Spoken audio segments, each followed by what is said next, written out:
Shalom Aleichem a todos. Eu sou escritor de literatura bíblica e fiquei muito feliz do pastor Melquisedeque estar me convidando para trazer essa palestra. Eu até combinei com ele que depois dessa palestra nós podemos trazer um curso sobre a ciência bíblica. Inicialmente foi focado apenas para os jovens, mas podemos estender para os velhos também. E rapidamente aqui, eu tenho um total de 23 livros, dos quais 6 já estão no mercado. Raízes Judaicas, das Conexões Bíblicas, onde eu coloquei todos os versículos do Antigo Testamento que foram citados no Novo e dei a raiz judaica. Racionalidade da Bíblia, onde eu provei que a Bíblia é a palavra de Deus usando a ciência e que Yeshua é o Mashiach usando as profecias messiânicas, que é o tema da palestra de hoje. Não deixe de adquirir o livro. Segredos Bíblicos para uma Juventude Saudável. E esses 2 livros aqui que eu quero fazer um pedido especial para eles. Exorcismo Conhecendo os Demônios, volumes 1 e 2. Nesses 2 livros, um trabalho de 23 anos da minha vida, eu descortinei todo o mundo espiritual caído, a parte da demonologia, do estudo dos demônios, possessão, manifestação, exorcismo. Esse é o tipo de livro, esses 2 livros, volume 1 e 2, que eu creio que vocês não deveriam deixar de ter. Você nunca mais vai ver o mundo espiritual da mesma forma depois de ler esses 2 livros. Eu posso garantir isso. E Segredos Bíblicos, eu me confundo com meus livros, também Simbologia Bíblica, que eu coloquei um total de 520 símbolos, provando que os símbolos do Antigo Testamento não caem em contradição com o do Novo. Os outros ainda estão saindo no mercado. A plaquinha aqui, com Deus conquistaremos a vitória, para colar, é uma plaquinha que para vocês que queiram comprar, para dar para ir comércio, pôr no comércio, um versículo bíblico, todos os meus versículos, com Deus conquistaremos a vitória. É bem fácil, vou lá espalhar a palavra de Deus. Todos os livros, nas livrarias, Canto das Letras, Companhia dos Livros, você vai achar diversos preços, 150, 160, mas nas minhas palestras é R$80 qualquer livro. E a plaquinha, R$50. Bom, esse aqui é um artigo meu do jornal O Apoio. Eu sou colunista do jornal O Apoio, um jornal batista de circulação nacional. Eles vão estar entregando para vocês, gratuitamente, no caso do artigo, para vocês levarem. Entre aqui, tem várias colunas, inclusive tem uma coluna minha, que foi publicada essa semana a respeito de suicídio, a Bíblia e o suicídio. Mas também tenho sobre aborto e vários outros temas que eu trato lá, e não só meu, mas de vários escritores bíblicos de todo o país, que é convidado para ser colunista do jornal. Muito bem, vamos ao tema. Ciência e a Bíblia. A pergunta que tem que ser respondida é: a ciência e a Bíblia são inimigos? A Bíblia fala uma coisa e a ciência é outra? A resposta é não. Toda ciência ela segue 3 pilares: empírico, científico, filosófico e teológico. Primeiro ele vem do empirismo. O que é isso? Imagine bem que eu tenho essa planta aqui. Eu chego para você e digo assim, ó, a minha avó fazia um chá com essa folha aqui e era bom para tirar pedra do rim. Isso é empirismo, conhecimento comum.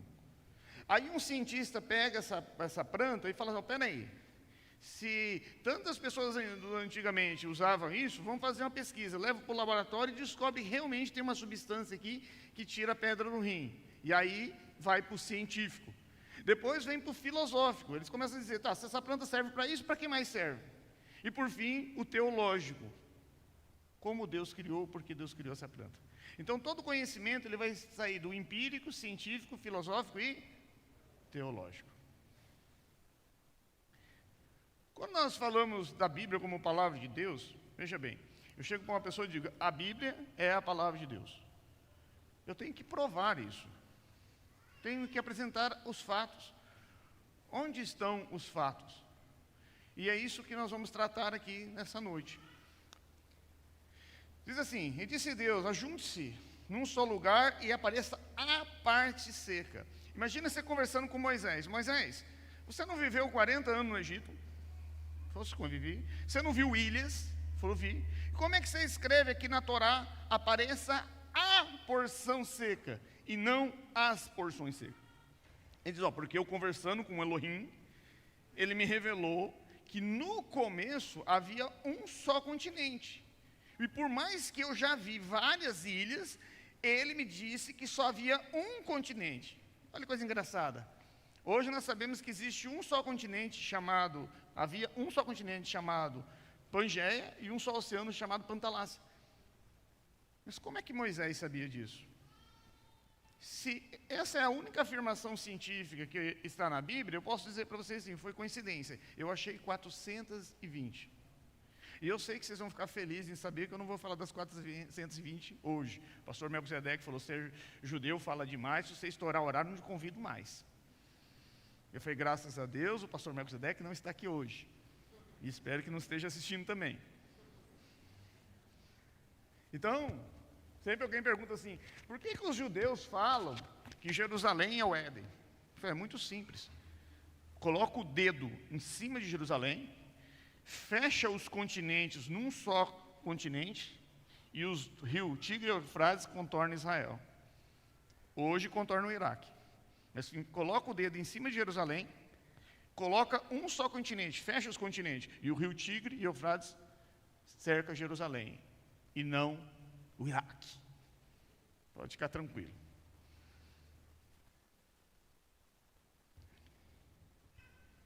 Ele estende o céu, o norte, sobre o espaço vazio, e sustente a terra sobre o nada. Imagina você conversando com Jó. Jó, vem aqui. Você está dizendo que a terra está suspensa sobre o nada? Sobre o nada? Você bateu com a cabeça? Deixa eu fazer uma pergunta para vocês. Na época de Jó, havia tecnologia suficiente para ele afirmar que a terra estava suspensa sobre o nada? Não havia. Mas é coisa interessante, ela está suspensa sobre o nada.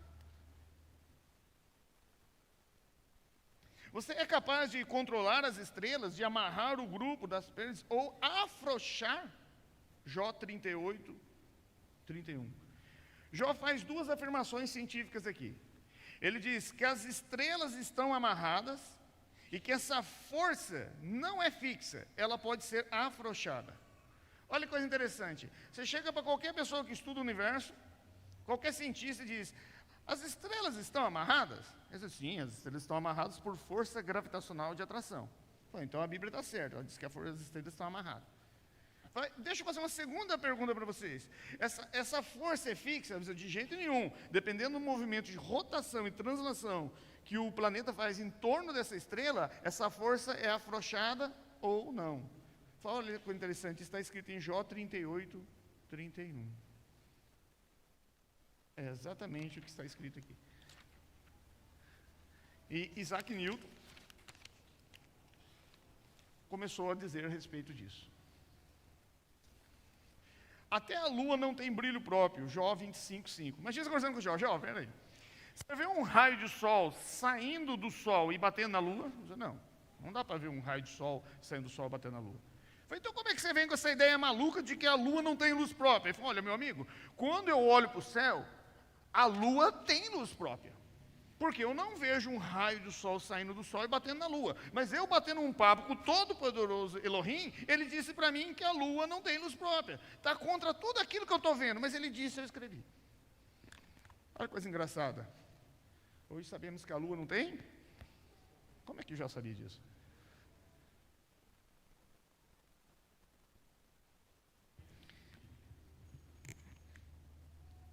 Mesmo as estrelas têm diferentes tipos de brilhos. 1 Coríntios 15, 41. Olha que coisa engraçada. A Bíblia diz, através do apóstolo Paulo, que as estrelas não têm o mesmo tipo de brilho. É uma afirmação científica. É que as pessoas às vezes leem a Bíblia como se lê gibi. Isso é uma afirmação científica. Aí você chega para qualquer delegado da NASA e diz assim, é certo eu vou fazer a seguinte afirmação, todas as estrelas têm brilhos diferentes? Claro, em todo o universo mapeado, nós não achamos uma estrela que tenha o mesmo brilho. Fala uma coisa engraçada, está em 1 Coríntios, capítulo 15, verso 41. Ele formou o homem do pó da terra, Gênesis 2, 7. Será que isso aqui é uma afirmação científica? Sim, é uma afirmação científica. Olha que coisa interessante. Se alguém achar esse robozinho, por favor, ele está perdido lá em Marte, tá? Leve um livro meu, leia para ele, coitado. Ele deve estar depressivo, muito tempo lá que acabou a energia dele. Mas, enfim, eles pegaram a análise do solo de Marte e fizeram uma análise química. E eles analisaram várias pedras de meteoros. E eles descobriu que nenhum lugar do universo tem a composição química de prótons, nêutrons e elétrons. E toda a matéria é composta de prótons, nêutrons e elétrons. O único lugar que eles encontraram isso foi na Terra. Então, o homem tem que ter sido feito da Terra. Isso é provação científica. Olha que coisa interessante. É o que está em Gênesis 2:7. Homem das cavernas são expulsos aos gritos da companhia dos homens, como se fossem ladrões. Agora moram em desfiladeiros montanhosos, em cavernas e entre as rochas. Jó 30, verso 3. Se você pegar a antropologia e ver o estudo da antropologia, de como eles falam dos homens das cavernas, e ler Jó 30, é exatamente isso. Ou seja, as descobertas que nós temos nas cavernas, de como os homens das cavernas viveram, como eles caçavam, está escrito em Jó 30. Então a Bíblia fala dos homens das cavernas? Claro, é só ler Jó 30, é uma aula de antropologia. Quem está fazendo antropologia aí tem que decorar Jó 30. Eu vou tentar não falar as 420 afirmações hoje, tá, gente? Eu quero que o pastor Melquisedeque me convide de novo. Eu tenho 2 motivos para tentar vender bastante livro hoje. Primeiro, para ajudar no crescimento espiritual de vocês. Segundo, que a minha amada esposa descobriu que eu estava aqui e fez eu ir na Casa China comprar para ela lá um tal de um creme, não sei o quê, com o dólar nessa altura. Eu falei, Senhor, que eu venda muito livro. E como eu tenho a seguinte doutrina: esposa feliz, lar feliz. Esposa infeliz, sua vida vira um inferno. Então eu peguei, mesmo sendo um xalão com a mão fechada, comprei o creme da esposa. Muito bem. Então, pelo amor de Deus, vocês comprem bastante livros hoje.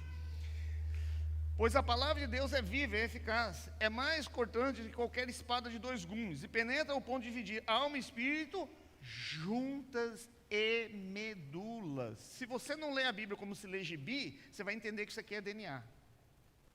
Você chega para uma pessoa e diz assim, um cientista diz assim, existe informação entre juntas e medulas? Ele vai dizer, sim, existe. Informação entre juntas e medulas.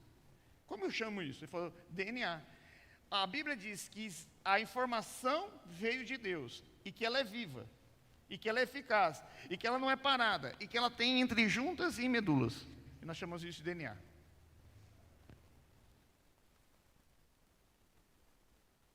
Vamos achar aqui o DNA de Deus. Nenhum livro que se diz sagrado, eu estou me apanhando com isso aqui, mas eu estou acostumado com aquele microfone que prende nas 2 orelhas. Só prender aqui, gente. Isso. Nenhum livro que se diz sagrado apresenta um Deus triuno. Somente a Bíblia. Somente a Bíblia. Só a Bíblia apresenta um Deus triuno. E o que eu tenho na matéria? Prótons, nêutrons e elétrons. Eu vivo de passado, presente e futuro.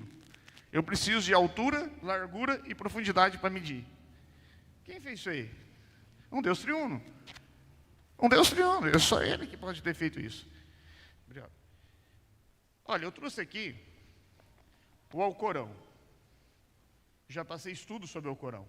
Sabe quantas profecias, quanta afirmação científica você encontra no Alcorão? 0. Eu tenho aqui os escritos de Buda. Sabe quantas profecias ou afirmações científicas tem aqui? 0. Eu tenho aqui a Bíblia de Charles Russell, fundador do Testemunho de Jeová. Sabe quantas profecias tem cumprida? Nenhuma. Tem uma falsa, que diz claramente o projeto Sentinela, a geração que não passará, e passou.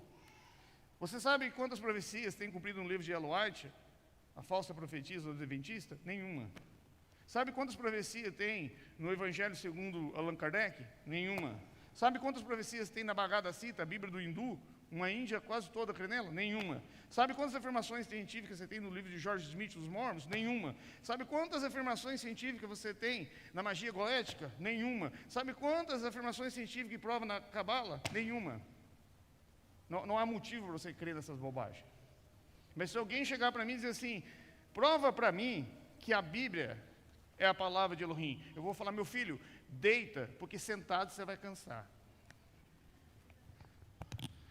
Então, sim, a único que apresenta um Deus triuno.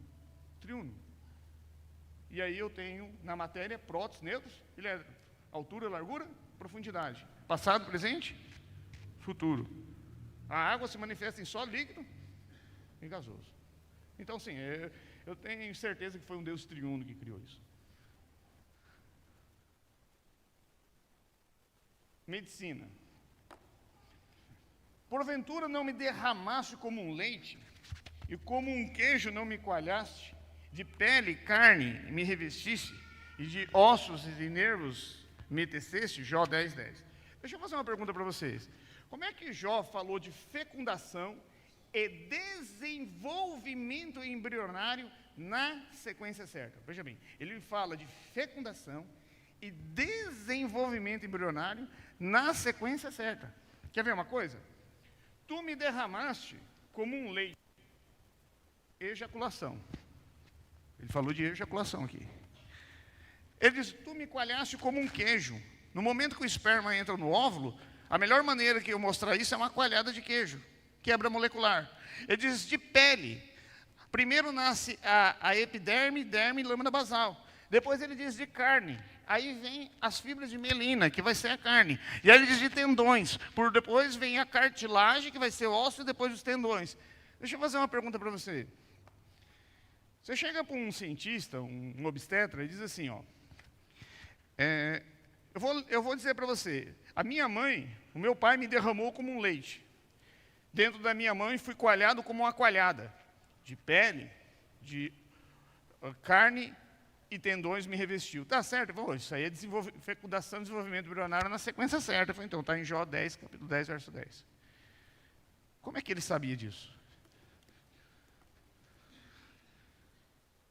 Não, sim. Isso aqui é interessante. Examine-me, Senhor, e prove-me, esquadrine-me os rins e o coração. Salmo 26, 7. Durante muitos anos, a Bíblia foi criticada, porque se você ler a Bíblia, vários salmos ligam o rim à emoção. E durante muitos anos, você fala, o que rim tem a ver com emoção? A Bíblia fica ligando rim à emoção? Agora, olha que interessante, pergunta para um endocrinologista. Fala assim, o que tem mais a ver com a minha emoção? O rim ou o coração? Ele vai dizer, meu amigo, o coração é o seguinte, o coração é uma bomba miocardiana, composto do músculo miocárdio, que ele só funciona, ele só reage. O rim tem uma glândula suprarrenal que produz um hormônio que está diretamente ligado à sua emoção. Por isso que quando você tem que dialisar um paciente, ele cai em depressão hormonal. Então, o rim está muito mais ligado à sua emoção do que o coração. Você sabia que a Bíblia diz isso? Imagina você conversando com Davi. Davi, você ligou o rim à emoção. Você tem prova disso? Ele falou, claro que não. Mas quem sabe um dia Deus prove isso para a humanidade. É só conversar com um endocrinologista hoje. Então, sim. Pela fé, entendemos que o universo foi formado pela palavra de Deus, de modo que o que não se vê foi feito o visível. Ou seja, você conversa com um professor de microbiologia. Fala, professor, vem aqui. Se eu disser que tudo que é visível veio do invisível, está certo? Ele está certo. E se eu disser o contrário? Ele falou, está errado. Ou seja, se eu colocar a minha mão aqui, meu músculo é composto de fibras de mielina, o seu também. Se eu colocar uma fibra de mielina aqui, ninguém vai ver nada. Se eu colocar 1 trilhão de fibras de mielina aqui, ninguém vai ver nada. Se eu colocar 10 vezes mais isso, vocês vão começar a ver um músculo. O visível veio do invisível. Isso está de acordo com a microbiologia. Mas está escrito em Hebreus 10, 3. Se você falar isso para um professor de microbiologia, ele vai dizer que livro de microbiologia você tirou isso. Eu sei de Hebreus capítulo 11, verso 3. Sim, então, mais uma vez a Bíblia está correta. Neurociência, vamos para a neurociência. A Bíblia diz assim, antes exalte no tempo chamado hoje, Hebreus 3, 13. A palavra de Deus diz, se hoje ouvides a sua voz, não endureça o seu coração. Hoje é o dia da salvação. 2 Coríntios 6, 2. Presta atenção na coisa. Isso é uma aula de neurociência. Vamos provar isso. A sua cognição, segundo a Bíblia e segundo a neurociência, não tem passado, não tem futuro. Eu vou reafirmar isso antes de provar. Segundo a Bíblia e segundo a neurociência, a tua cognição não tem passado e não tem futuro, só o presente. Então vamos lá. Imagine que você tem uma mágoa do passado, de 5 anos atrás. Aí você abre aquela caixa da mágoa de 5 anos atrás e começa a pensar. Mas você está pensando agora. Você não volta 5 anos atrás. Você está pensando nesse momento, no hoje, no tempo agora. Aí você fecha a caixa da mágoa lá de 5 anos atrás e abre a caixa do futuro. Aquela casa que você quer construir daqui 5 anos. Então você abriu a caixa do futuro, algo que você quer fazer. Você abriu a caixa do futuro, mas você abriu ela agora. Você não vai para 5 anos na frente. Então não importa se você está pensando no passado ou no futuro. Você só tem o hoje. E é isso que a Bíblia fala. Sob o ponto de vista cognitivo, a tua mente não tem passado e nem futuro. Ela te engana.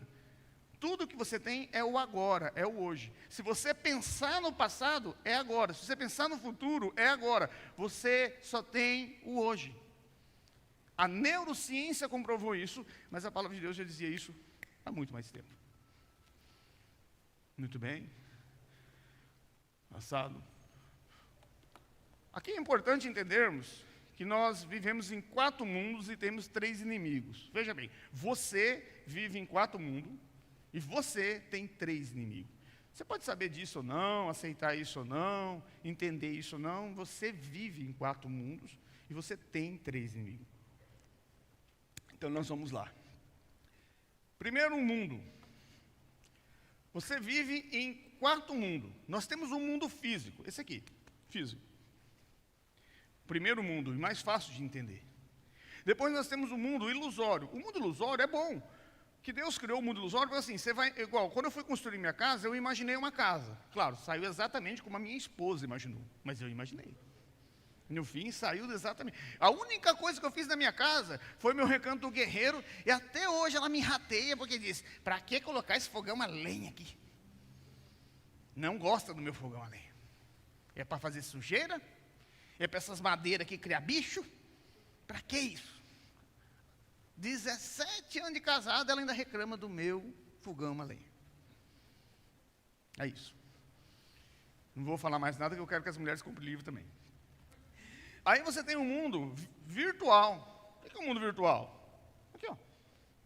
E aí você tem um mundo espiritual. Só que eu tenho um problema nessa coisa. O mundo virtual é o mundo invasor. Veja bem. Desde Adão e Eva, nós só tínhamos o mundo físico, ilusório e espiritual. Depois veio um mundo virtual. Gente, eu sei que eu pareço ter 30 anos, mas eu tenho 45 anos, e no meu tempo eu fiz curso de datilografia. Não existia computador. Então o mundo virtual é o mundo invasor, surgiu agora. Mas você vive no mundo físico, ilusório, virtual e espiritual. E nós temos 3 inimigos. Quem são esses 3 inimigos? O primeiro grande inimigo teu dorme com você, acorda com você, toma banho com você e nunca se desliga de você. Chama a natureza adâmica. O que é a natureza adâmica? É a natureza pecaminosa que vem do nosso pai comum Adão. Ou seja, a carne, a natureza adâmica. O segundo inimigo é o mundo contaminado. Ou seja, o mundo que nós mesmos contaminamos e temos que morar nele. Em qualquer lugar do planeta que você for, tem pecado. E o terceiro grande inimigo é Satanás com seus xerês, com seus demônios. Aí é importante levar o livro Exorcismos Conhecendo os Demônios. Então, sim, nós vivemos em 4 mundos e temos 3 inimigos. Fique atento a isso. Lei da entropia. Olha que interessante. A lei da entropia está na Bíblia. Diz assim: erga os olhos para o céu, olhe para baixo, para a terra. O céu desaparecerão como fumaça, e a terra se gastará como roupa. Isaías 51, 6. A lei da entropia é a segunda lei da termodinâmica. Então, quem estuda física quântica, termodinâmica, vai gostar do meu livro aí, Exorcismo Conhecendo os Demônios. Eu tratei disso também, a relação dos demônios com relação à a lei da entropia. Mas, enfim, a lei da entropia determina que tudo está em decomposição. Você compra uma roupa, ela fica mais nova ou mais velha? Esse banco. A minha esposa está assistindo, então ela fica só mais jovem. Amor? Muito bem. Estou precisando fazer uma moral com ela, então. Ela falou assim, você para de fazer gracinha, ficar falando de mim lá na pregação. Depois o pastor Melquisedeque não te convida mais. Eu falei, ele não vai estar assistindo. Muito bem. Então, a segunda lei da termodinâmica comprova que tudo está em decomposição. Você, daqui 20 minutos, estará mais velho do que está hoje. Você nunca vai ser mais jovem do que é agora, nesse exato segundo. Você está debaixo da segunda lei da termodinâmica, a lei da entropia. E a Bíblia diz que na Terra tudo está em decomposição, inclusive você. É que nós usamos um nome bonito, né? Nós estamos amadurecendo. Mas se você dizer que nós estamos nos decompondo, dá na mesma. É que nós gostamos de dizer assim, é a melhor idade. Melhor idade o quê? Doer as costas, me inchar a próstata. Eu tenho 45 anos, já não consigo mais mijar de pé, tem que ser sentado. O que tem em envelhecer? A primeira fase é embranquecer o cabelo, a segunda é cair. E sabe que o cabelo do homem cai porque um rosto bonito precisa de espaço. Então vai caindo para abrir espaço para o rosto bonito. Eu estou na primeira fase, começou a branquear, daqui a pouco começa a cair, porque o rosto fica bonito, tem que abrir espaço para o rosto bonito. Mas a verdade, irmãos amados, é que nós não podemos colocar a nossa esperança nessa curta vida adâmica. Nós estamos em decomposição. Quer ver uma coisa? Pega uma foto tua de 20 anos atrás e olha no espelho agora, dá vontade de chorar. E se você fizer isso daqui 10 anos, aí você vai chorar mesmo. Então, não coloque sua esperança nessa curta vida adâmica. Você está em decomposição. E esse processo não vai parar. Não vai. Eu tenho uma tia minha, que ela que não esteja assistindo, ela fez tanta prática, que para ela rir, ela tem que erguer a perna direita. Porque se ela rir sem erguer a perna, ela rasga o rosto. Ela tem que erguer. Toda vez que ela ri, ela fala que é um tique. Eu falei, que tique o quê? Que dói o rosto. Então, sim, o sol, ele só perde energia. Quem repõe energia no sol? Ninguém. Aí. O que acontece com essa jovem moça? Se torna isso. No fim, tudo está em decomposição, inclusive você e o planeta. Não há esperança para a raça humana nesse planeta. Se a tua esperança é aqui, desculpa, você está precisando de um psiquiatra. Não há esperança para a raça humana nesse planeta. Todos os rios vão para o mar. E, contudo, o mar nunca se enche. Eclesiastes 1:2, 1:7. Você imagina conversando com Salomão. Salomão, você diz que todos os rios são atraídos para o mar. Como é isso? Fala, não sei. Deus me revelou que todos os rios são atraídos para o mar. Hoje, com um satélite, mapeamento, sabemos que todos os rios são atraídos por mar. Muito bem. Aí, a ciência está atrasada. Pastor, por favor, vê o horário para mim, tá? A hora que der o horário, você faz assim que o judeu começa a falar, não para. Pode fazer assim, ó. Muito bem. Você sabe o que significa o tempo para um judeu? Nada. A ciência está atrasada. Pode fazer o raio aparecer e dizer, eis-me aqui? Olha que coisa interessante. Esse homem maluco, que inclusive era rabino, chamado James McKinney, ele diz o seguinte, a energia, é o pai do telefone, a energia pode transmitir palavras. Através da energia, podemos transmitir palavras. Mas é exatamente o que está em Jó, capítulo 38, verso 36. Pode fazer um raio, é a energia, ir até alguém dizer, eis-me aqui? Chega para qualquer pessoa que estuda física quântica, diz, como é que uma palavra, eu falo aqui no celular, ela é transmitida lá através de energia. Fala, sabia que em Jó 38, 36 diz que a energia pode transmitir palavra? Sim, ela pode transmitir palavra. Por isso, com relação à Bíblia, a ciência está atrasada. A ciência tem que comer muito arroz e feijão para chegar na tecnologia da Bíblia. Mesmo que suba tão alto como a águia e faça o seu ninho nas estrelas, de lá te derrubarei. Obadias 1, 4. Olha só que coisa interessante. Imagina você perguntando para um delegado da NASA: vocês querem fazer uma casa aqui e levar essa casa lá para Marte? E você está louco? Nós queremos fazer uma plataforma daqui em Marte, levar peça por peça e montar lá. E mandando peça, depois montando. Olha, é exatamente como uma águia faz ninho. Ela leva folha por folha e vai montando a casa dela na árvore. E a Bíblia diz que o homem faria casa nas estrelas como a águia faz ninho. Mas mesmo assim, de lá seria derrubado. Eu sei que hoje o homem não tem casa nas estrelas, mas acredite, depois do arrebatamento da igreja, dentro do período tribulacionista apocalíptico, dos 7 selos, 7 trombetas e 7 taças, os homens farão casa nas estrelas e Deus derrubará ele de lá, porque isso é uma profecia. É que a ciência está atrasada com relação à Bíblia. Vamos ver Amós aqui.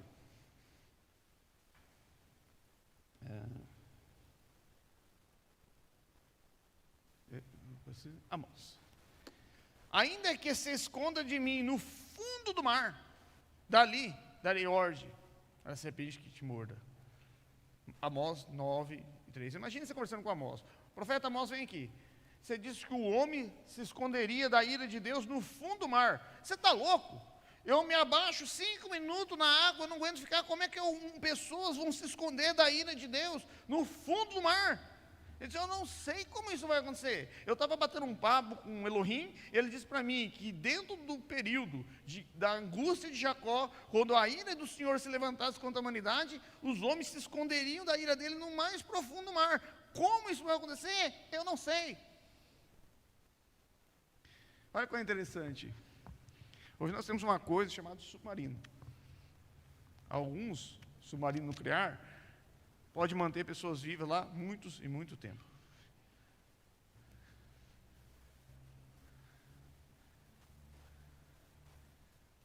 Vamos para profecias messiânicas. Como é que está meu tempo aí, pastor? Tá bom?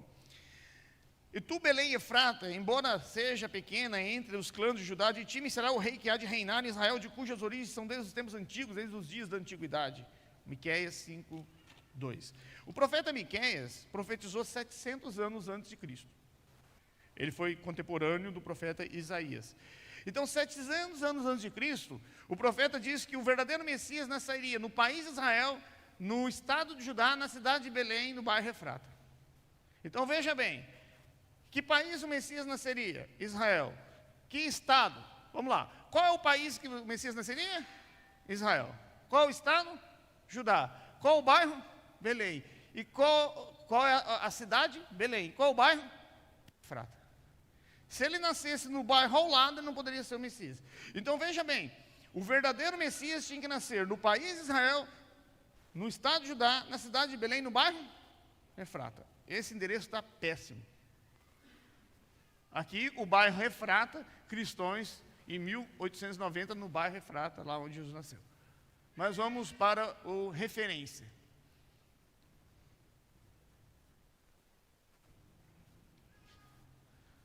Perdão. A Efrata. Aqui. A referência. Davi era filho de um homem de Belém de Davi morava no bairro ele foi ungido no bairro Jesus nasceu no bairro Efrata. Muito bem. Qual é o nome da rua? Assim morreu Raquel e foi sepultado no caminho para Olha que interessante.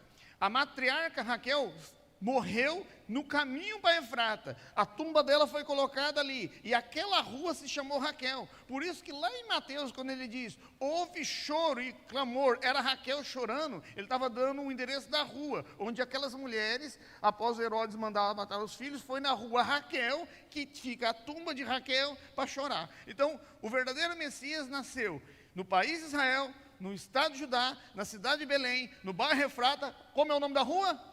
Raquel. Até hoje. Se for lá em Israel, tem a tumba de Raquel, a rua chama Raquel. Se você continuar reto, você vai dar no bairro Efrata. Mas esse endereço ainda está horrível. Vamos melhorar. Miqueias capítulo 4, verso 8. A ti, ó torre do rebanho, ó fortaleza da filha de Sião, em ti, sim, a ti virá o primeiro domínio, o reino, a filha de Jerusalém. De acordo com Miqueias capítulo 4, verso 8, o verdadeiro Messias nasceria debaixo da torre do rebanho. Olha que coisa interessante. Naquela época, quando você tinha um aprisco grande, você colocava uma torre, colocava um homem cuidando. O que você tinha debaixo da torre? Um aprisco. Então, o verdadeiro Messias tinha que nascer no país de Israel, na cidade, no estado de Judá, na cidade de Belém, no bairro Efrata, na rua Raquel, debaixo da torre dos rebanhos. Um aprisco.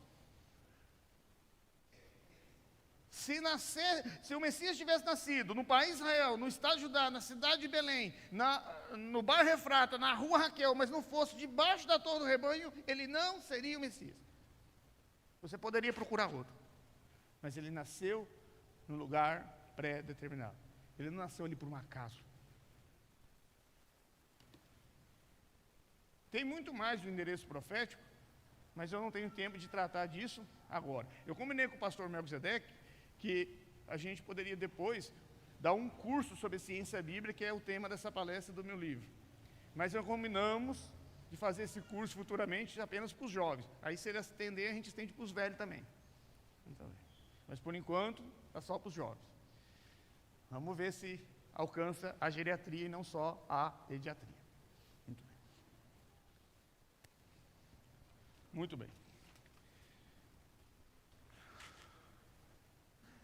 Digo, é Senhor, de receber a honra, a glória, porque tu criaste todas as coisas e por tua vontade vieram existir. Apocalipse 4:11. Deixa eu fazer uma pergunta. Por que nós existimos? A Bíblia diz, por tua vontade. Quando alguém perguntar, você assim, a grande pergunta, por que existimos? Apocalipse capítulo 4, verso 11. Todas as coisas vêm existir pela vontade de Elohim. Você existe pela vontade de Deus. De repente, virá ao templo o Senhor, a quem vós esperais, o mensageiro da aliança, a quem vós desejais. Eis que vem, diz o Senhor dos Exércitos. Malaquias 3:1. Não existe um profeta chamado Esdra e outro Malaquias. Esdra e Malaquias é o mesmo profeta. Se você abrir sua Bíblia, vai lá em Malaquias, abre no comentário, vai estar escrito assim: não temos muita informação sobre o profeta Malaquias. A resposta é, porque não perguntamos para um judeu. Esdra e Malaquias é a mesma pessoa. Isso está nas Mishnah, Gemara, nos Talmudes. Então, não existe um profeta Esdra chamado Malaquias, é Esdra Malaquias. Esdra Malaquias profetizou no pós-babilônico, lembra? Babilônia, Medo-Persa, grego, romano. O que aconteceu? Nabucodonosor destruiu o templo, cativeiro babilônico, 40 anos, não foi 70 anos. A Bíblia não diz 70 anos. Jeremias capítulo 25. E todo esse povo, e Israel, será cativo e será sujeito ao rei da Babilônia 70 anos. A Bíblia diz que o povo de Israel seria sujeito à Babilônia 70 anos, não no cativeiro. O cativeiro durou 40 anos, outro dia eu posso vir falar sobre isso.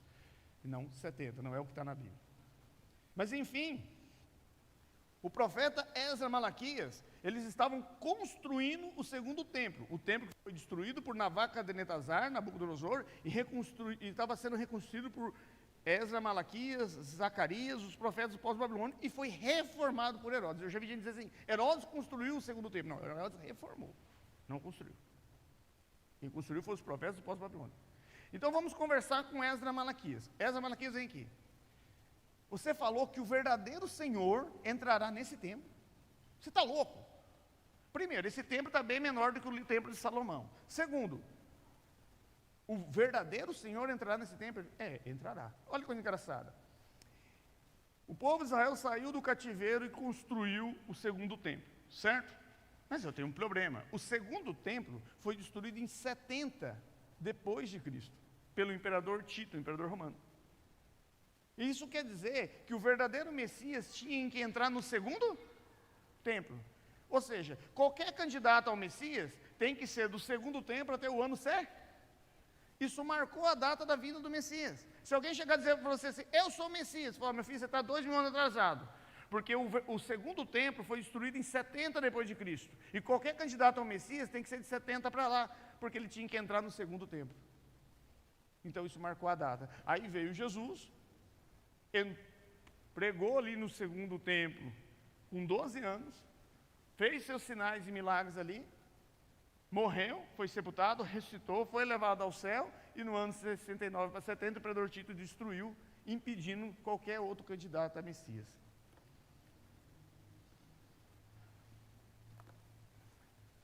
Depois das 62 semanas será morto o ungido, Daniel 9, 26.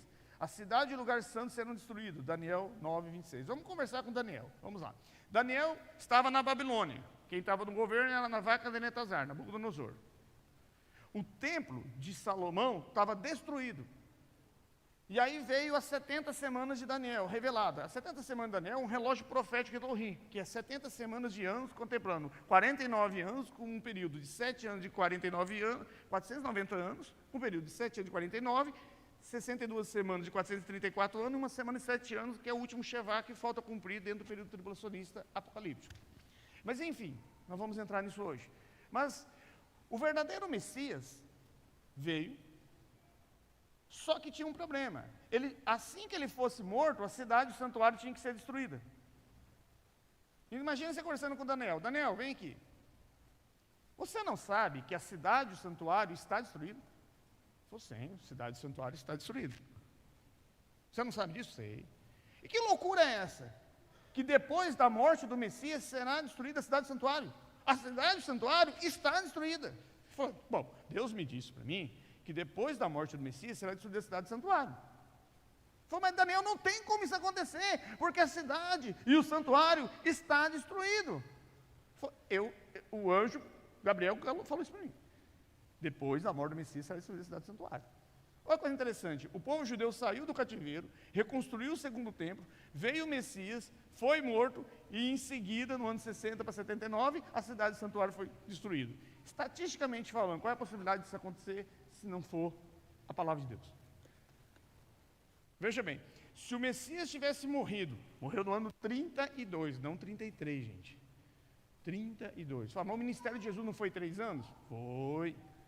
Mas se você ler lá em Lucas, está escrito que ele tinha cerca de 30 anos. Ele tinha 29 anos quando saiu do seu ministério. 3 anos de ministério, ele morreu na Pessacha do ano 32, não 33. É o que está na Bíblia. Então, veja bem, ele morre na Pessacha do ano 32.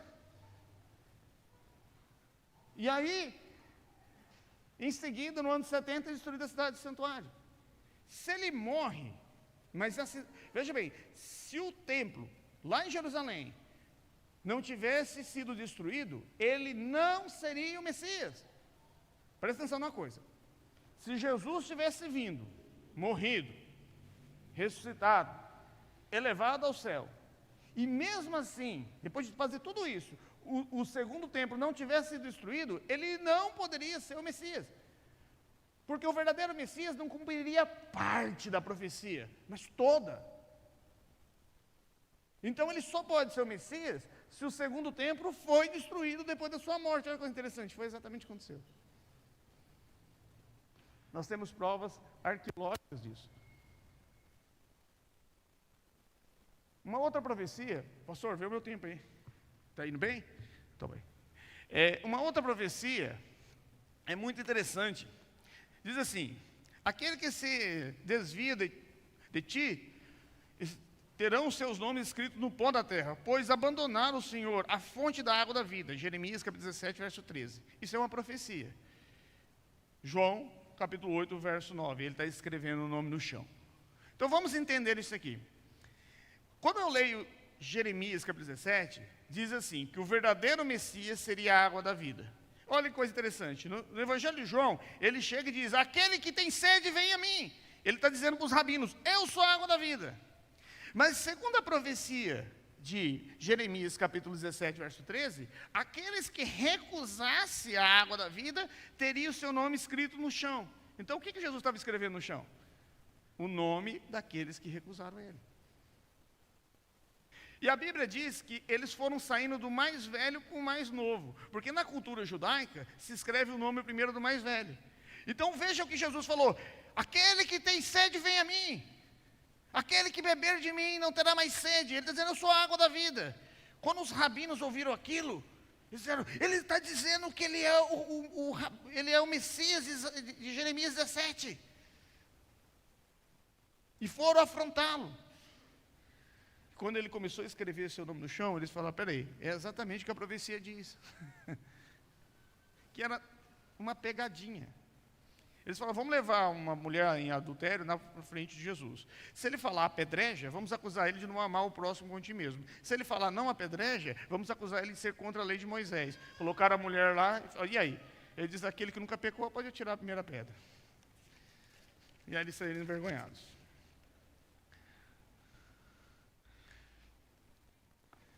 Perfurarmos os pés e as mãos, repartiram entre si as minhas vestes, e lançaram sorte sobre a minha roupa.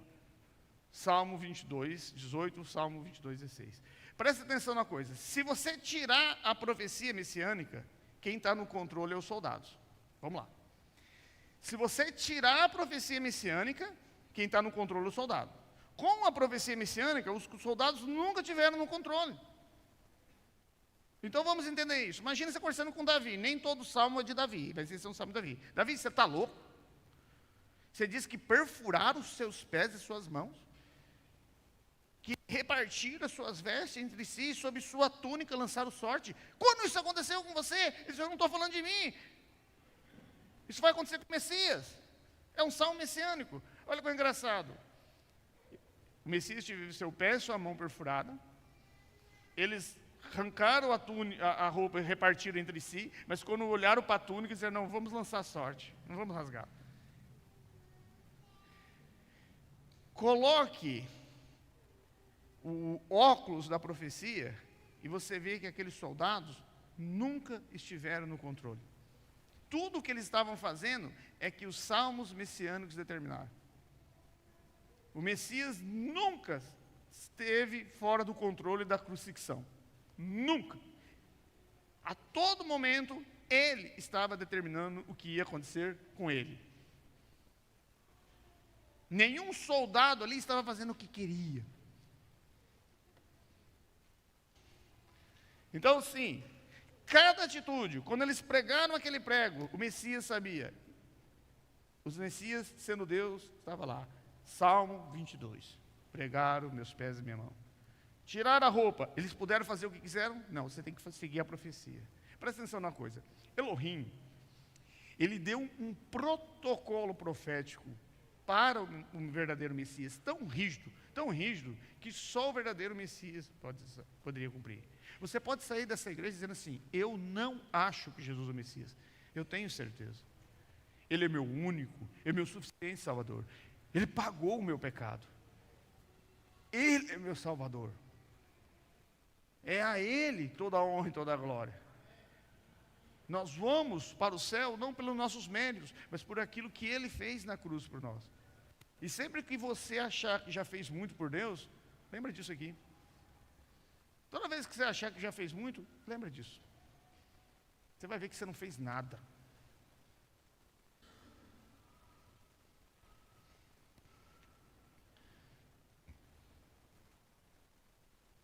Mas ele foi transpassado pelas nossas transgressões e foi moído pelas nossas iniquidades.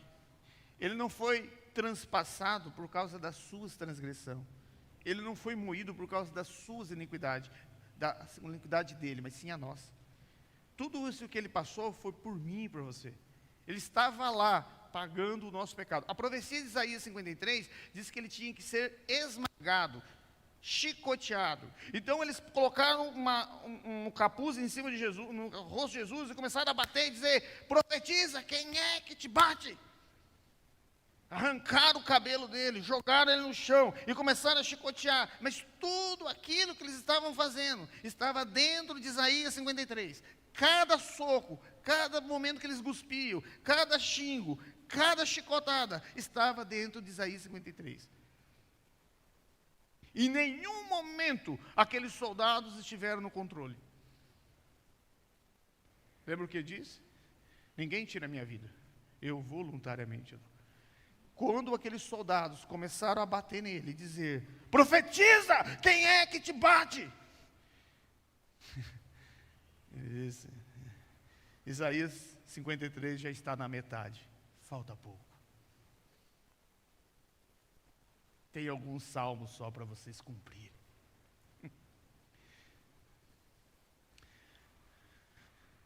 Então, sim, ele é o Messias. Foi dado um tumbo com os ímpios, e com o rico esteve na sua morte. Presta atenção numa coisa. A profecia é tão precisa que se um pobre, e é pobre financeiramente, estou falando pobre de dinheiro, tá? Se um pobre, economicamente, tivesse sepultado Jesus, ele não seria o Messias. Presta atenção na coisa. A profecia de Isaías 53, profetizado mais de 700 anos antes de Cristo, diz que o verdadeiro Messias só podia ser sepultado por um homem rico. Isso quer dizer o seguinte, que se o Messias tivesse sido sepultado por um homem pobre, e esse pobre de dinheiro, ele não poderia ser o Messias. Olha que interessante, diz assim: e vinda já à tarde, chegou um homem rico.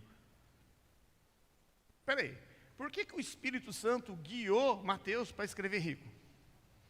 Porque o verdadeiro Messias tinha que ser sepultado por um, do contrário, não era o Messias. Como é que você inventa isso? Eu já vi pessoas dizer assim: você sabia que a Bíblia foi modificada? Eu falei, então vamos pensar numa coisa aqui. Se a Bíblia foi modificada, como é que uma pessoa lendo a Bíblia em inglês, outra lendo a Bíblia em espanhol, outra lendo em português, tudo se encaixa? Veja bem, se a Bíblia tivesse sido modificada, nós não estaríamos estudando essas profecias em português. Então qual é a prova de que a palavra de Deus chegou correta em nossa mão? É que a Bíblia se encaixa perfeitamente, seja em português, espanhol ou inglês. Meu tempo acabou aqui, eu vou parar por aqui, mas eu vou deixar um seguinte pedido para vocês. Não deixe de adquirir o livro. Lembra que eu tive que comprar para minha esposa.